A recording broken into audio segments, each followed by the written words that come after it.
Hello viewers, മേരാ പ്രിയ ദർശകോ, എൻ്റെ പ്രിയ കാഴ്ചക്കാരെ, നൻപറുകളെ മേരെ സാത്തിയോ. Today I am giving you the English classes of 10th standard first lesson. Okay, അപ്പോൾ ഇന്ന് ഞാൻ 10ാം ക്ലാസ്സിലെ ഇംഗ്ലീഷ് ഫസ്റ്റ് ലെസണാണ് തരുന്നത്. കുറച്ച് ഭാഗം കേട്ടോ. അപ്പോൾ ഇതിൻ്റെ ലെസണിൻ്റെ പേര് നമുക്കറിയാം, an old man with enormous wings അല്ലേ. ഒരു വൃദ്ധൻ, വലിയ ചിറകുള്ള ഒരു വൃദ്ധൻ, ഒരു ചിറകുകളുമായിട്ടുള്ള ഒരു വൃദ്ധൻ നമുക്കറിയാം അല്ലേ. അപ്പോൾ നോക്കാം, ഇതിൽ ഫസ്റ്റ് നിങ്ങൾക്ക് about the writer. It's very important.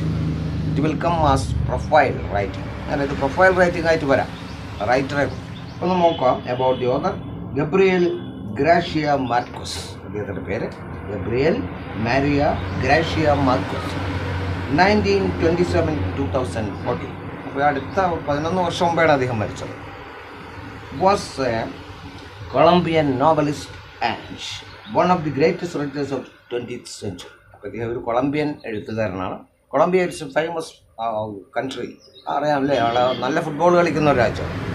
അപ്പോൾ ഇദ്ദേഹം നമുക്കറിയാമല്ലേ, റൈറ്റേഴ്സ് ഏറ്റവും നല്ലൊരു നോവലിസ്റ്റാണെന്ന് പറയാം. അതുപോലെ ഏറ്റവും നല്ലൊരു റൈറ്ററാണ് 20ാം നൂറ്റാണ്ടിൽ എന്ന് പറയാം. He was award the Nobel prize four literature in 1982.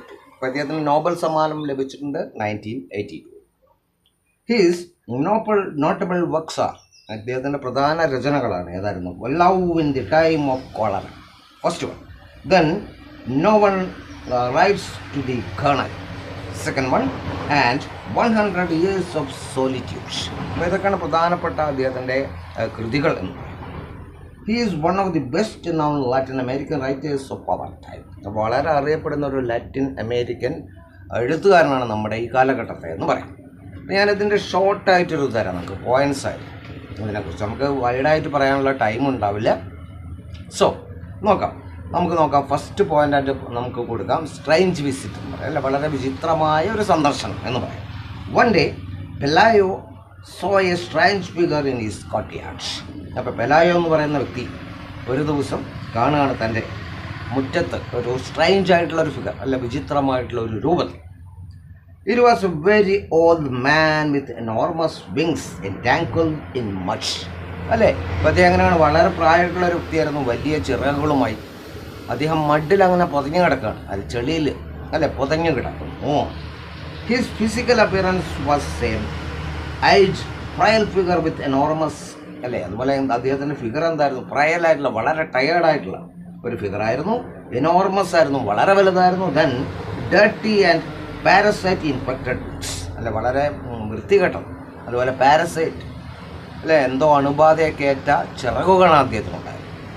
So his few faded hairs and few teeth in his mouth made him like a rat. അപ്പോൾ അദ്ദേഹത്തിൻ്റെ ആ ഒരു ഫേഡഡ് ആയിട്ടുള്ള, അല്ല, വളരെ മുടിയൊക്കെ ഒരുമാതിരി ചെമ്പിച്ചു പോയിട്ടുണ്ട്. അതുപോലെ പല്ലുകൾ, ഇതൊക്കെ കണ്ട ഒരു റാറ്റ് പിക്കർ, ഒരു വേസ്റ്റ് പെറുക്കുന്ന ഒരു ആളെ പോലെ തോന്നിച്ചു. ഇനി ഇതിൽ നമുക്ക് സെക്കൻഡ് പോയിന്റ് ആയിട്ട് ഫസ്റ്റ് റിയാക്ഷൻ എന്തായിരുന്നു, ഇതിനോടുള്ള പ്രതികരണം. Pelayo call his wife Elisenda വിളിച്ചു, തൻ്റെ ഭാര്യയായിട്ടുള്ള Elisenda Pelayo. Both were scared or shock, രണ്ടുപേരും ഭയപ്പെട്ടു. ഫെയർഡ് അല്ലേ, ഭയങ്കര frightened. Then they considered the old man as a castaway because of his silence voice. എവിടുന്നോ പുറന്തള്ളപ്പെട്ട കസ്റ്റവേ, അല്ലെ, പുറന്തള്ളപ്പെട്ട അല്ലെങ്കിൽ വഴിതെറ്റി വന്ന ഒരു സീമാനാണെന്ന് വിചാരിച്ചു അദ്ദേഹത്തിൻ്റെ ശബ്ദം കേട്ടുകൊണ്ട്. Then but the neighbour lady concluded he's an angel. അപ്പോൾ അടുത്തുള്ള ഒരു സ്ത്രീ പറഞ്ഞു, ഇവരുടെ അയൽക്കാരി, ഇതൊരു ഏഞ്ചലാണ്, മാലാഖയാണ്. And the rain knocked him down. മഴ, ശക്തമായ മഴയിൽ അത് താഴെ വീണു പോയതാണെന്ന് പറയും.